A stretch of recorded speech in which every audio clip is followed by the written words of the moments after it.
Maayong adlaw, ako rin si Ruby, usa ka Filipino ma'am nga nagpuyo diri sa UAE. So while magluto ko og carrot cake, so ipadayon nato ang storya. So way back 2014, ang first job nako diri kay receptionist. Ang unang sweldo nako kay 2,500 dirham or na siya sa mga around 37,500 pesos. Dili pa apil ang accommodation, food, pero cargo sa company ang transportation.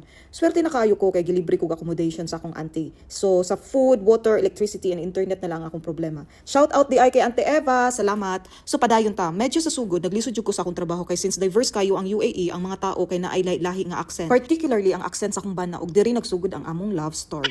Since receptionist ko sa company, ako jud ang ga-receive o ga-transfer sa call. So since ang mga site engineer nag-order and follow up na sila sa building materials nila sa general trading, so ako jud ang una nilang mastorya. Usa ka adlaw nanawag akong nabana na karon. So engineer di ay siya. So padayon ta, bago nako i-transfer ang call sa engineer sa purchase department, kailangan hibalan usa nako ang pangalan nila. Ug nganong dili jud nako mag-gets masabtan ang iyahang gistorya. Promise, swear to God, di jud nako masabtan. Naabot na jud mi sa sitwasyon nga gipa-spelling nako iyahang pangalan, pero di gyapon nako masabtan. Ang butoy bugo jud kaayo ko atong panahona. So gi-transfer na lang nako siya sa purchase department, may gani kay buutan tong Pilipina nga naa sa purchase department no. So maura to, bye.